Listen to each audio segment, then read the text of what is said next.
ಕಾರವಾರದ ಜಿಲ್ಲಾ ನ್ಯಾಯಾಲಯಕ್ಕೂ ಬಾಂಬ್ ಬೆದರಿಕೆ ಮೇಲ್. ರಾಜ್ಯದ ಹಲವು ಜಿಲ್ಲೆಯ ನ್ಯಾಯಾಲಯಗಳಿಗೆ ಬಾಂಬ್ ಬೆದರಿಕೆ ಬಂದಿದ್ದು, ಉತ್ತರ ಕನ್ನಡ ಜಿಲ್ಲೆಯ ಕಾರವಾರದ ಜಿಲ್ಲಾ ನ್ಯಾಯಾಲಯಕ್ಕೂ ಬಾಂಬ್ ಬೆದರಿಕೆ ಮೇಲ್ ಕಳುಹಿಸಲಾಗಿದೆ. ಕಾರವಾರ ನಗರದ ಪ್ರಧಾನ ಜಿಲ್ಲಾ ಮತ್ತು ಸತ್ರ ನ್ಯಾಯಾಲಯ ಆಡಳಿತ ಕಚೇರಿಯ ಕಂಪ್ಯೂಟರ್ ವಿಭಾಗಕ್ಕೆ PDJ ಉತ್ತರ ಕನ್ನಡ @karnataka.gov.inಗೆ ಬಾಂಬ್ ಬೆದರಿಕೆ ಮೇಲ್ ಕಳುಹಿಸಲಾಗಿದ್ದು, 2 RDX ID ಕೋರ್ಟ್ ಜಡ್ಜ್ ಚೇಂಬರ್ನಲ್ಲಿ ಪ್ಲಾಂಟ್ ಮಾಡಲಾಗಿದ್ದು, ಶೀಘ್ರದಲ್ಲಿ ಬ್ಲಾಸ್ಟ್ ಆಗಲಿದೆ.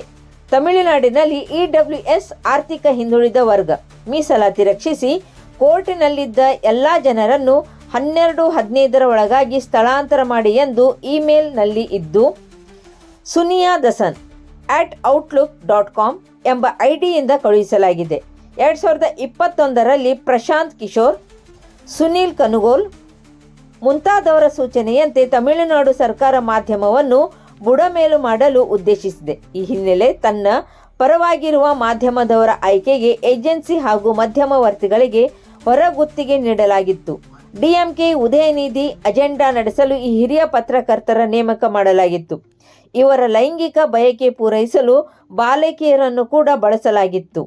ಮಾಧ್ಯಮದವರ ಹಾಗೂ ಬಾಲಕಿಯರ ಹೆಸರು ಇಂತಿದೆ ಅಂತ ವಿವಿಧ ಹೆಸರು ನಮೂದು ಮಾಡಲಾಗಿದ್ದು, DMKಯ ಜಾಫರ್ ಸಾದಿಕ್ನಿಂದ ಪೂರೈಕೆ ಎಂದು ಇಮೇಲ್ನಲ್ಲಿ ಬರೆಯಲಾಗಿದೆ.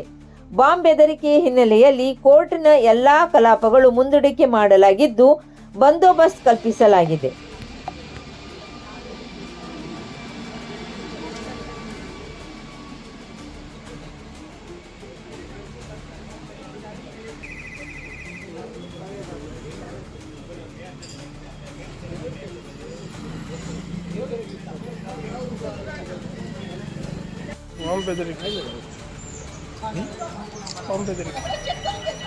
ಇಲ್ಲಿ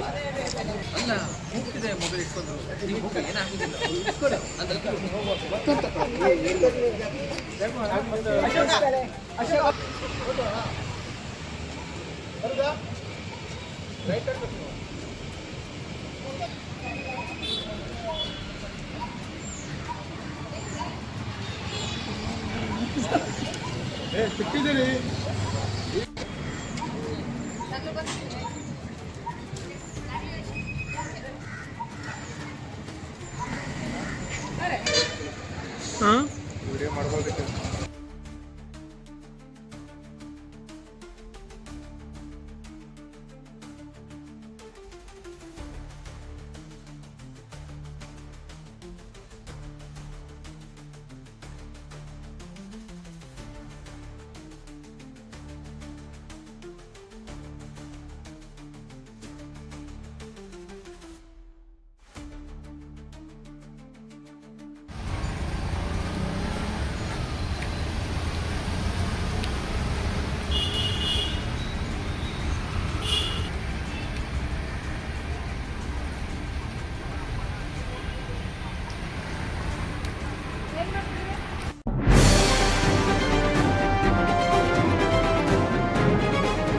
ಇದು ಖಾಲಿ ಡಿಜಿಟಲ್ ವಾಹಿನಿ, ಸತ್ಯ ಮತ್ತು ಸ್ಪಷ್ಟ ಸುದ್ದಿ.